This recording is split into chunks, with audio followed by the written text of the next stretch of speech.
Well,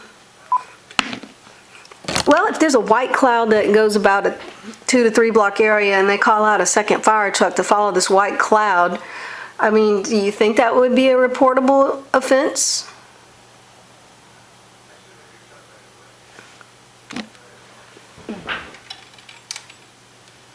Oops, hang on. Hello? How do you get this off a hold? Hello? I didn't know how I put you on hold. I'm sorry. My question was, I'm over here talking. If a cloud goes to a 2 to 3 block area, you don't think that would be a reportable quantity? They called out a second. Calculations they submitted to me, it does not breach a reportable quantity. What calculations did they send? I mean, does that be added to the report? Okay, so I'll get that in the mail. Correct. Okay. Well, I appreciate you calling me back to let me know that, y'all have to go by what they tell you. Y'all don't have a way to read it's called throughputs. Well, there's more than just that. Okay, each well has a lot of it's based on a Dill gas law. So you have, pressure, your volume, your gas analysis, or at least a representative gas analysis. And then you have your aperture in which your gas is escaping from. And you calculate all this out, and that will be using I think I need to start over a little bit. But in short, what was the question again? Well, the question is, gosh, you know what? I can't even remember my question. In short, yeah, the calculations, they did a very, I guess, conservative and generic type of a calculation here, where they knew the throughput. Okay, so they knew their throughput. They can look at a before and after, maybe? They know the mass of their gas. Okay. So they just said, in these 2 periods, we lost this much gas, so all of this escaped. And they didn't have any kind of controls. So they just said it just escaped. Is there a way that we could, a few months from now, when the Railroad Commission puts out their production reports, be able to detect that there was a lapse? Well, their production report Carrizo will be reporting to the Railroad Commission. The Railroad Commission doesn't have any their own equipment there at those sites. Well, no, what I was saying, when the production reports go out on this site, we trend to see what their production looks like. If we see a drop in their production in that month, we might be able to say, it looks like they had an emission event. And if it's a significant... No, you can't use that. Yeah. They may have shut in the wells for maintenance for some reason. Okay.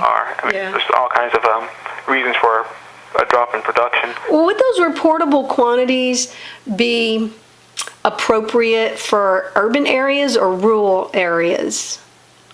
The reportable quantities are applied to the entire state. It's not based on whether it's in urban or rural.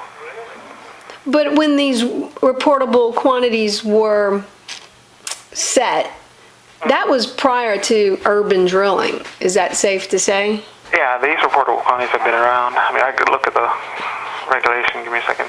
They're around prior to at least the expansion of urban drilling. Because I was wondering if the TCEQ health department, or maybe the toxicology department, has a grasp on these reportable quantities in urban areas, if they are acceptable for human health, coexisting during these reportable quantities. Can you find that out for me, or do I have to put that on open records? It'd be better for you to actually contact toxicology themselves. Okay, is that Alyssa Taylor? What was her name? No, that would be in Austin. Give me a moment to pull up toxicology.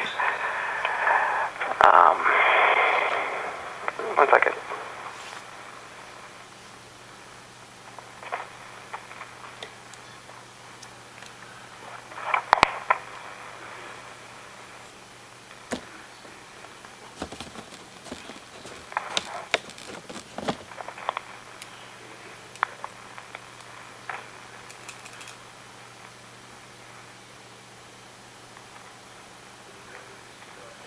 So I take it that they didn't report it because it was under. It was under. How did you find that out? Because you just contacted Carrizo? I have the report. They have an incident report for the event.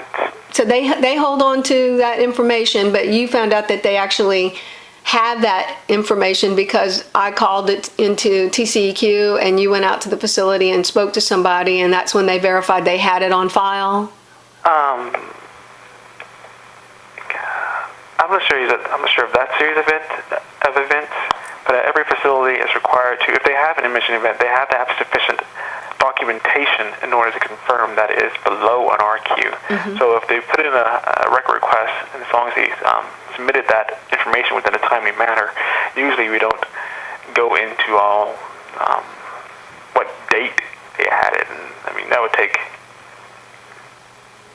I'm not sure if that's even possible. Well, I was just wondering how you were able to say this is under an RQ. How do you know if it's under an RQ? According to their incident report, which has a calculation on it. Okay, so they do have an incident report for that date, those 2 dates? Yeah.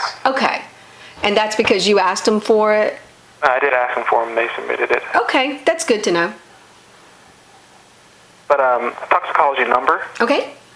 it will be 512, area code, 239-1795. Thanks, Aaron. You have a good day. Okay? And I'm going to get this in the mail, right? Yeah. Okay, good. It went out on the 5th, so All right, good. anywhere from 60 to 70 days from now. Well, great turnaround. Thank you so much. Bye-bye.